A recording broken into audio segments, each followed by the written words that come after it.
Let's talk some sports, baby.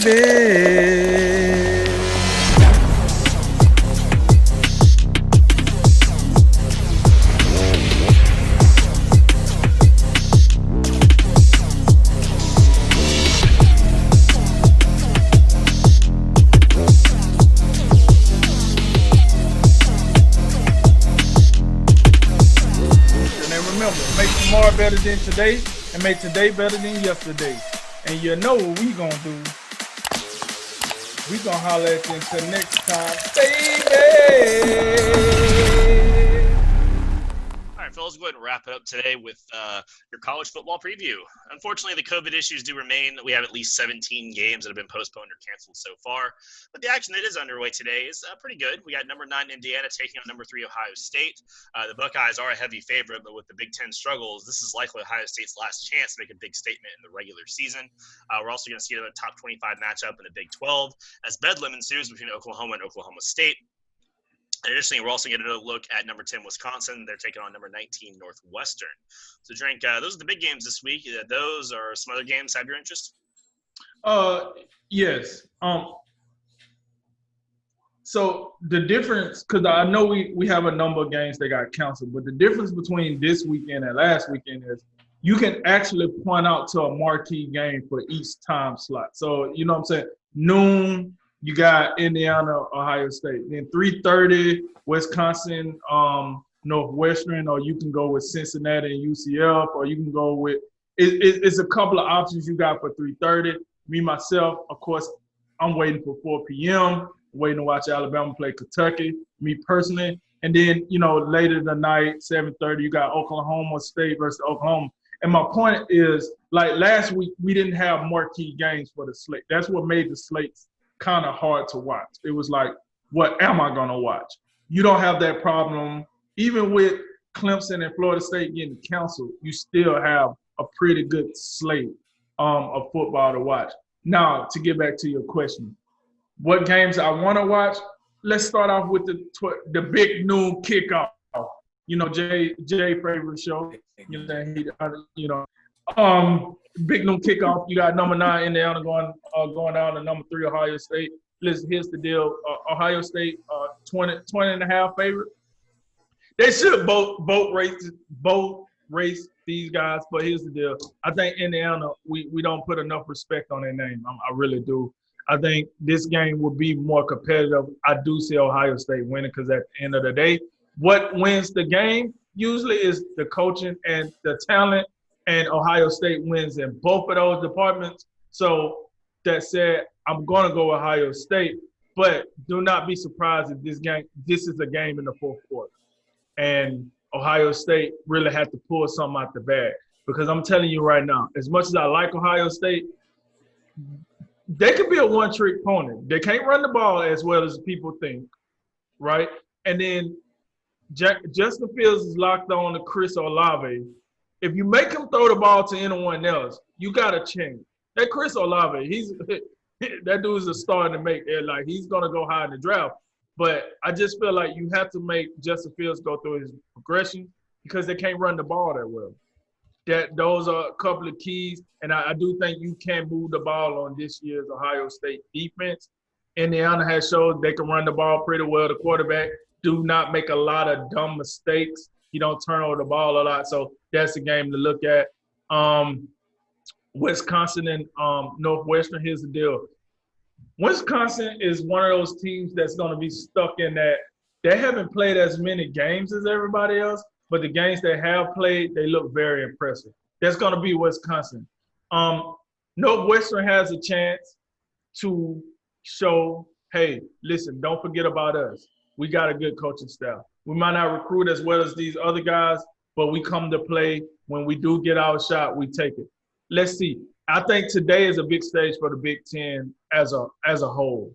With the SEC games getting postponed, ACC getting postponed, I think the Big Ten will have to put college football somewhat on their shoulders, because the games we do get out of the SEC seems to be a little lopsided, a little one way.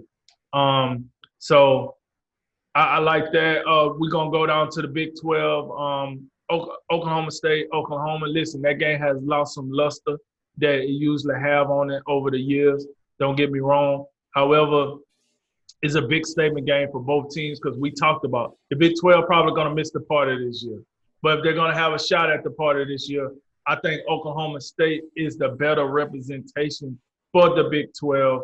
If they can go out and, make something happen with Oklahoma, that should be a tight one. I like to let talent and coaching be the overall factor at the end of the game. That's why I'm gonna take Oklahoma in that game.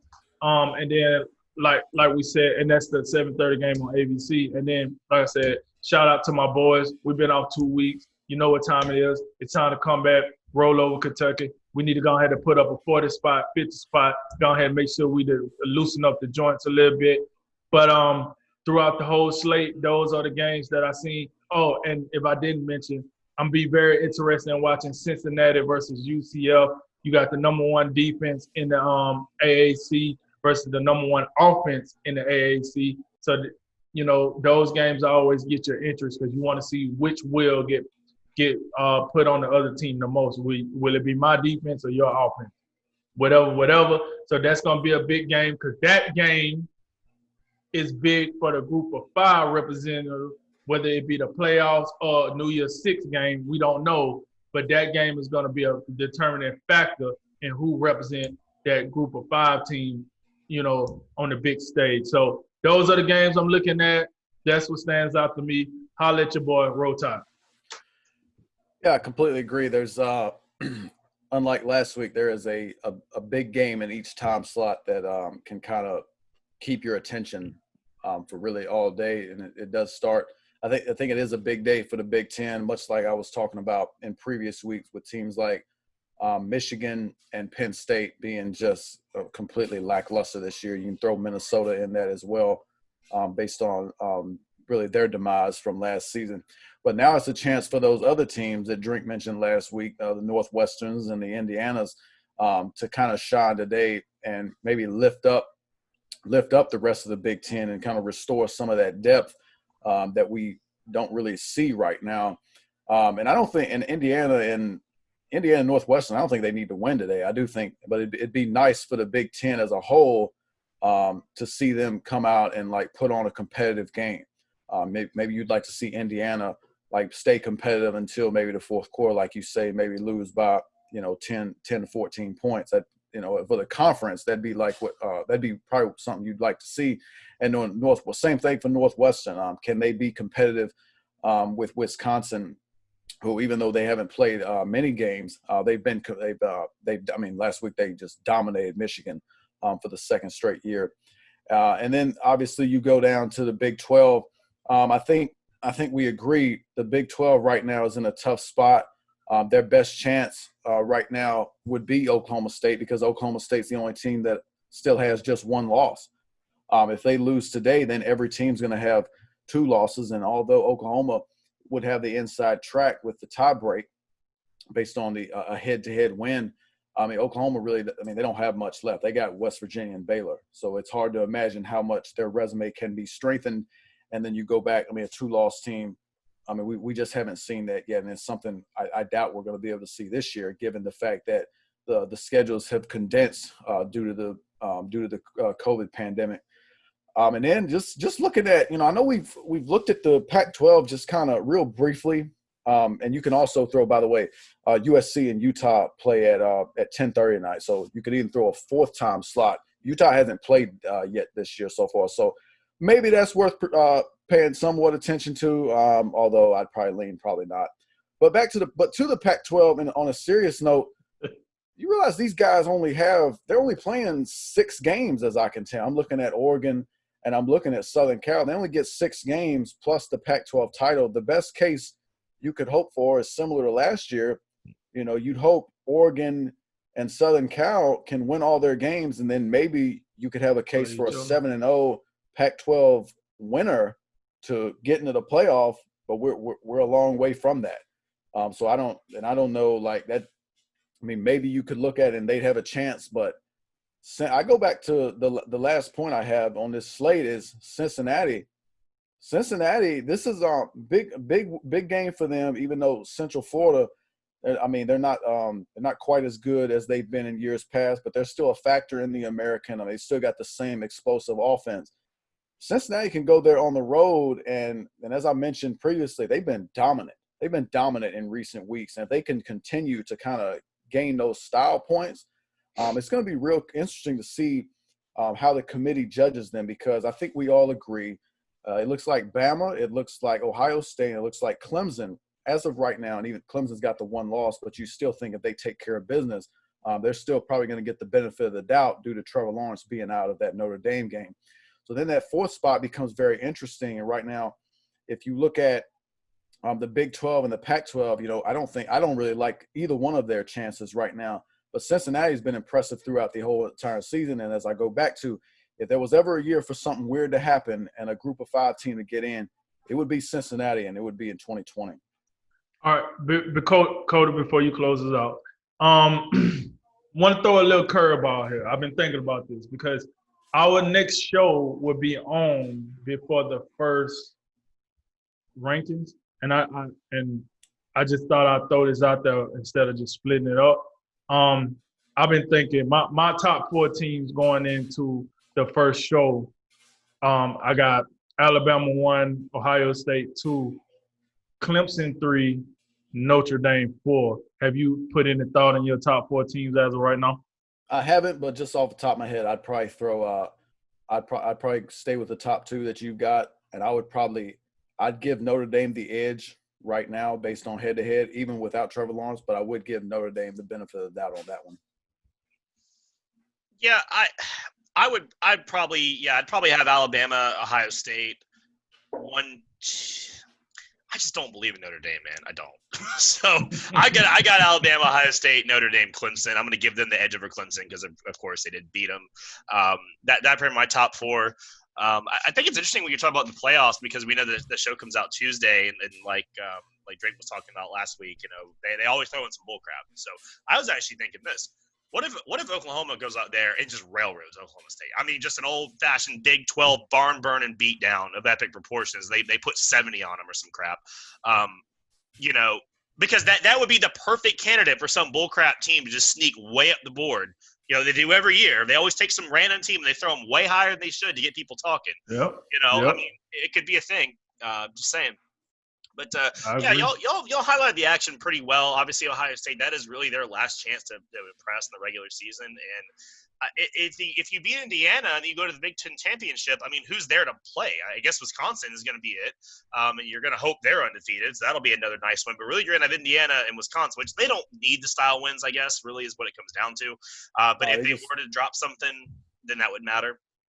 No, they just have to win.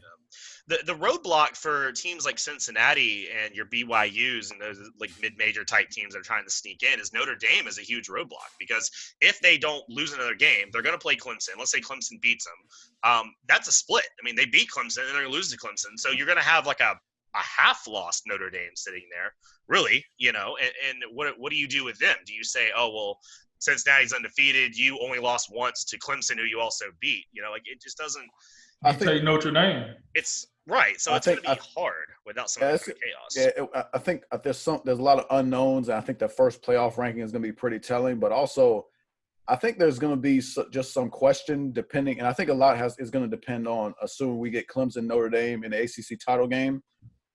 How legitimate was that win against Clemson?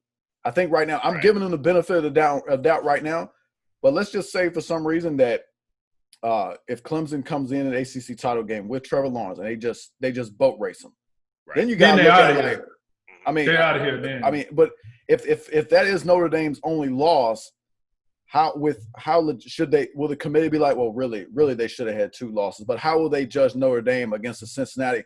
Plus the fact that I know Drink would probably agree with this, and you too, Cody.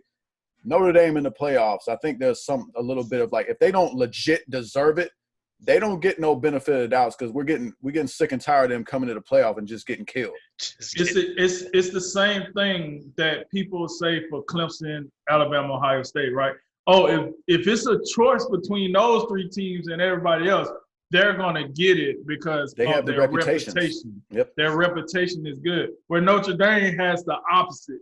them in Oklahoma right now have the opposite reputation. Like, no, every time we let them in, they let us down. Like, when do they reward us with an upset or a good game? So you absolutely right. They have that opposite reputation working towards them. So they would definitely have to be clear cut better than the guys behind them.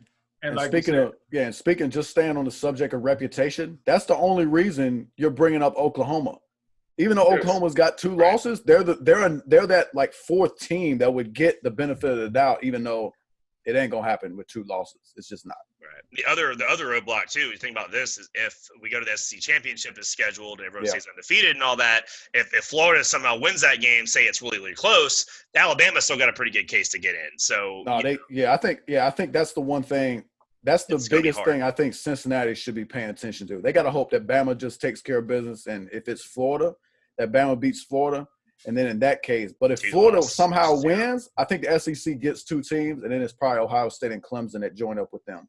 Right. So that's interesting. But yeah, down the list, you have Ohio State. I want to thank the football gods for postponing Florida State's immaculate slaughter that was scheduled today. The margin had moved to 35.5 points in Tallahassee in that game. It is just unbelievable. Can I just throw in comparison with that? I just noticed this Kentucky's only a 32-point underdog against Alabama. Yeah, that and Florida right down the road, they're going to Vanderbilt. They're only a 30-point favorite against an 0-6 Vanderbilt team. So put some respect on those SEC bottom teams. Who would have thought Vanderbilt and Kentucky are worthy of more respect than Florida State? That's SEC. There was a great article this week on ESPN. If anyone wants to read about it, it's all tragic. I will say the Heisman watch. You're gonna have Trask against a pretty bad defense. He's gonna put up some more numbers, but we do get to see Justin Fields. We unfortunately won't get to see Trevor Lawrence. There's 7 touchdowns today, but I'm sure we'll figure that out eventually. They think they're gonna make this game up, so we'll probably still see it just in December. The UCF game, UCF not only sports the best offense in that conference, they sport one of the best offenses in the country, period. I think they're like number 1. Now they're obviously level of play factored in, but they definitely have quite the offense. I wonder, there's we have Auburn, Tennessee. Is Auburn in any kind of danger of maybe slipping one up? If they do before the Iron Bowl, if they lose the Iron Bowl, I mean, is this the year Malzahn finally gets fired? I'm just thinking about some stuff like that. The Hugh Freeze Liberty coaching watch. They got NC State tonight. He has another chance to put it on somebody. He's rapidly gonna earn him another job. But yeah, overall the slate's pretty good. Unfortunately, we're seeing all these games canceled still, and that's something that's not going to go away. I mean, the LSU Tigers are rejoining the party for once. That's lovely to see LSU come back. But yeah, I'm just kind of hoping that some of these games shake out and we get some of these top teams staying alive, and it should wind up. This week is going to set up for a nice end to the season with the last couple of weeks if everyone takes care of business. If people start screwing around today, things can be different. But overall, good slate. Let's get to it.